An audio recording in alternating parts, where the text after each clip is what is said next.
अपना कुल छोड़ दिया, मरने वालों के चक्कर में पड़ गए। आज की बुद्धि कितनी तीव्र है, आज का ज्ञान कितना तेज है। जो कुल को नहीं पहचान पाया, कुल के इष्ट देव को नहीं पहचान पाया, वो पराई को पहचान कर पराया बन जाएगा क्या? अरे वो तो छुपा हुआ चोर है कि जैसे मरने के बाद तो मेरा स्थान बन गया, इसमें नारियल फूटने लगे, उससे मेरी ताकत आने लगी, है ना। तो वो तो सबके ऊपर अपना माया फेर रहा है। समझो, खुश हो जाते, बब्बा ने आराम दे दिया। फिर जहां के तहां, समझो ज्ञानियों, कितना अच्छा ज्ञान है। आज के ज्ञानी भी इसी को मानते हैं, ये मत पूछो, आज के ज्ञानी भी इसी में मस्त हैं। समझो, अच्छे अच्छे ज्ञानी वृत्ति, ध्यानी वृत्ति, मैं क्या कहूँ तुमसे। अब इष्ट देव को भूल गए हैं और कुगुरु कुदेव के चक्कर में इष्ट देव को उठाने में लग गए। मिथ्यात्व के मार्ग को पकड़ लिया। समझिए,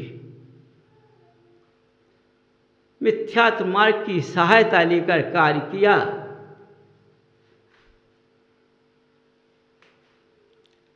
जब मिथ्यात्व मार्ग के कार्य की सहायता ली उनकी, तो उनके ऊपर जो आते हैं उनको इतना गर्व हो गया, तो आज के विद्वान उनको मानने लगे हैं।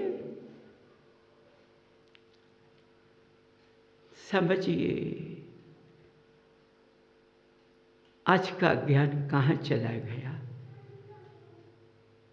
कहाँ चला गया? ये सोचने में चला गया, इस संगत की असर में चला गया।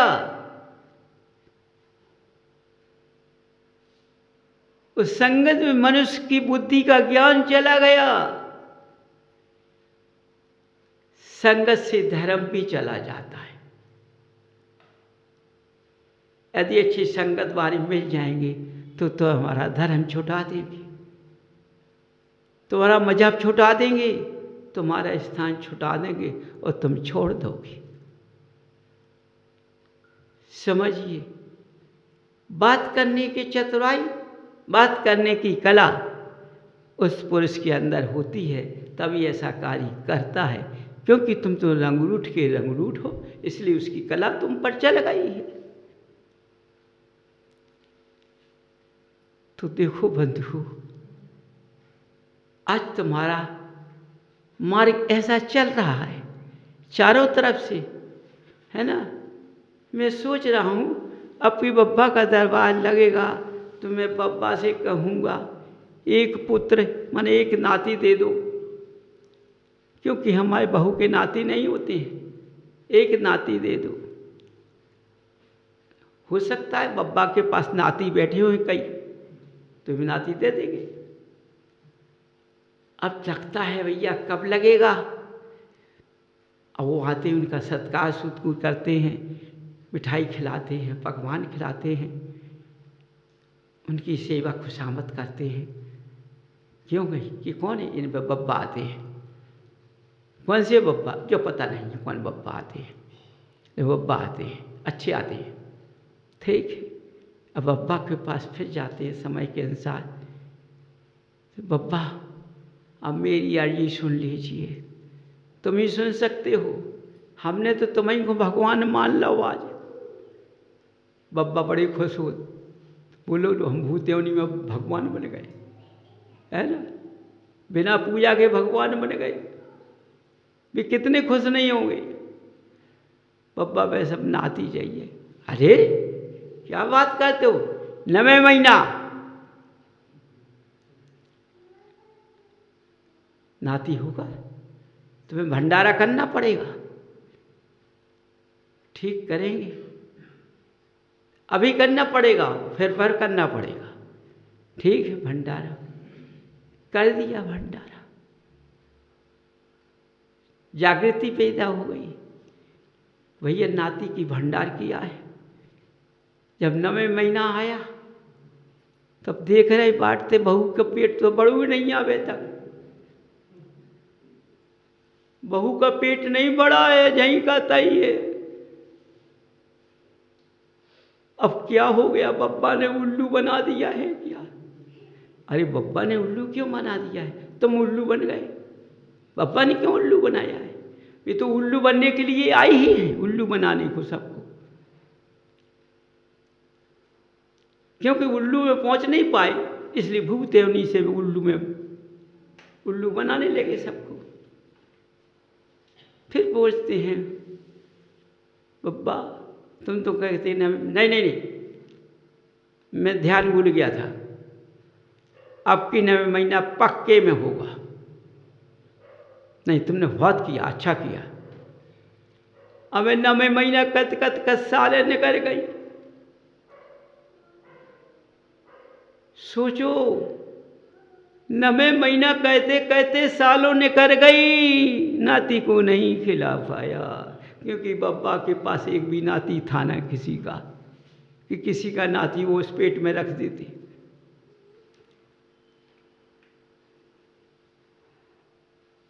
समझो बंधु, देखो ये कार्य कोई नहीं करता है, ये सब बनावटी है। इसमें पढ़ना मिथ्यात्व की बात है। पुत्र की औलाद जब होती है तो पुत्र होता है या पुत्री होती है, बस एक ही स्थान होता है। यदि हमें भगवान से विनय करें, यदि उनका सहारा मिल जाएगा तो हमारी बहू की संतान पैदा हो सकती, अन्यथा नहीं। ठीक है, अपनी औलाद के अंदर अपने इष्ट देव के पास आ गए तो विद्वानों से चर्चा की, तो विद्वान क्या कहते हैं? अब विद्वानों की चर्चा सुनो तुम। विद्वान क्या कहते? देखो एक बात है, अष्टमी चतुर्दशी तुमको उपवास करना पड़ेगा। फिर एक गड़ा बनाएंगे तुमको, हम उसको गड़ा को पहनना पड़ेगा है, या ताबीज़ दे दो उसको मार देंगे, फिर कोई कुछ नहीं, बिल्कुल पक्के में हो जाएगा। लेकिन तुम्हें एक अच्छा विधान कराना पड़ जाए, एक मूर्ति मंगाना पड़ेगी, हम सब कुछ कर देंगे। ठीक है, पक्के सौदागर हो गए। अब तंत्र मंत्र ताबीज को समय चलो, वो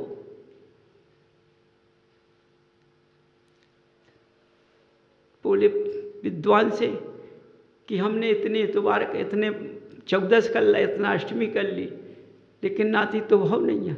अरे पक्के में हो गए, अच्छा थोड़ी है कि अब ही हो जाए, साल 2 साल में हो जाए।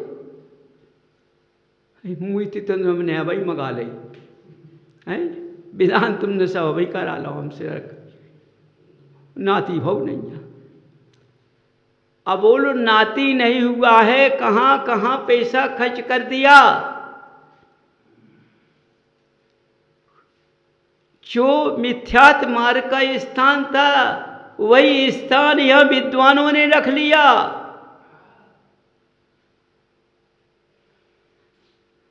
बंधु देखो, तुम अपनी आंखों से क्या देख रहे हो?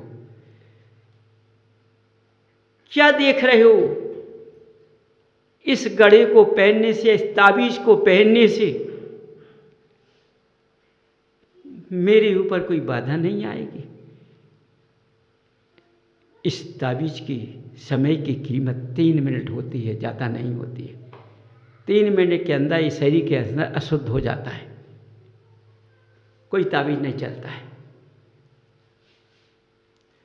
हमारा कब्ज वो पक्का है जो मरने तक साथ नहीं छोड़ता है।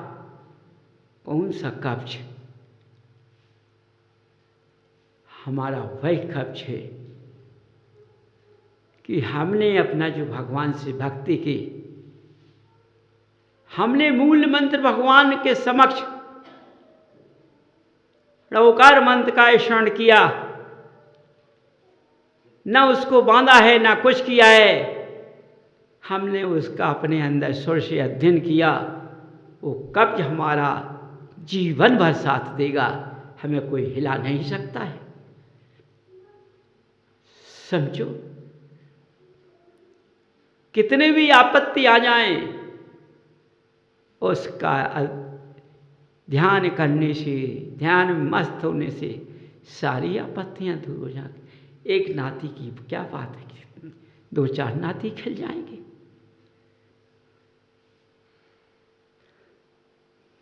समझो, तुम्हारी सिद्धा भगवान से होना चाहिए। अभी तुम्हारी सिद्धा भगवान से नहीं है, मिथ्यावादियों से है। समझिए, इसलिए तुम चारों तरफ चक्कर लगा रहे हो। सोचो, तुम भूल गए हो दिशाओं को। समझो, तुम उल्टी दिशा में पड़ गए हो क्योंकि तुमने ज्यादा सोच विचार किया ना, विवेक कुछ नहीं लगाया। पैसे को लुटाया था सो लुट गया है और लुट रहा है। यहाँ पारस ने पैसे लुटाने की बात नहीं की है, यहाँ तो पुद्गल खोज तपाने की बात की है कि पुद्गल से तपो। जब पुद्गल को तपाओगे, जब ये जीव तपेगा, जब तुम्हारा मार्ग खुलेगा। समझ जाइए, जब तक मार्ग नहीं खुलेगा, ऐसा स्थान, ऐसा कुल खानदान अपना मनुष्य छोड़कर अन्य स्थानों पर चले जाते हैं। तो आज का समय का इस समय क्या बोल रहा है? आज यदि अच्छा आदमी होगा, समझो, तो आज की प्रजा उसको चाहेगी नहीं। किसको चाहेगी? जो इस देश को खा जाएगा। इस देश के अंदर कौन सा अमर है जिन्होंने सच्चा देश के लिए अपना कुर्बानी दी? उसका तो नाम ही नहीं है। वो जिसने कुर्बानी दी उसका नाम है। समझिए, क्या है? देश ऐसा चल रहा है,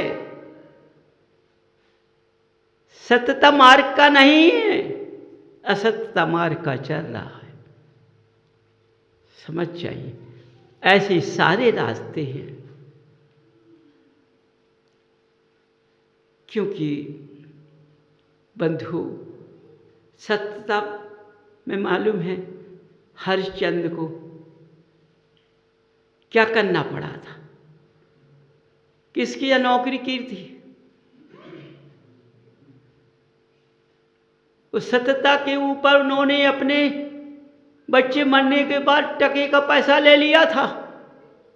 उन्होंने अपना ईमान नहीं खोया था। सोचो, जब मनुष्य सत्यता पे चलता है तो देव परीक्षा में लग जाते हैं। जब असत्यता का रास्ता होता है देव वहाँ नहीं आते हैं। खोज करते हैं कि सत्यता से कब होती है। यदि मनुष्य अपने सत्यता को नहीं बेचता है, अपने ईमान को नहीं बेचता है, तो देव भी परीक्षा करके हार के चला जाता है। उस जीव ने हरा दिया, जहां का तहां राजा बन गया। समझो, तो धर्म पर चलने में परेशानियां तो आती हैं। समझो, आपत्तियां आती हैं, क्योंकि इसमें पद से हटाया जाता है। यदि तुम इस पद से चलोगे, भगवान को मान लोगे, तो फिर हमारी क्या होगी, क्या दशा होगी।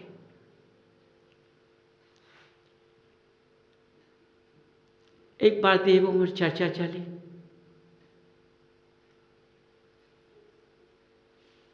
कि भरतभूमि पर 24वें तीर्थंकर महावीर पैदा हो चुके हैं।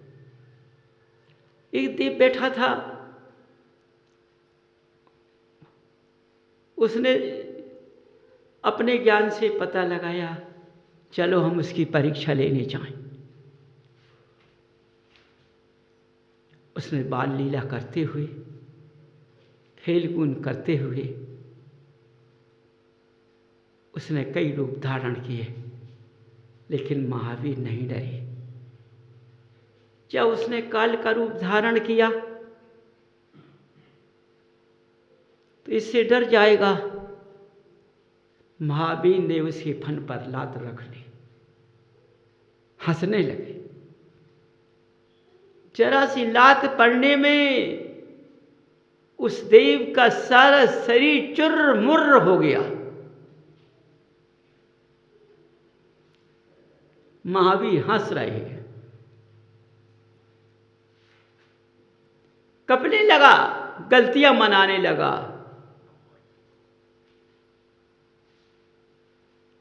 महावीर ने पैर को हटा लिया, उसने रूप को बदला, शरण में लौट गया। महावीर जहां के तहां है, देव अपने लोक को चला गया। सच में महावीर है। देखो, जब सच्चाई पर चलने के लिए, जब सत्यता पर चलता है मनुष्य,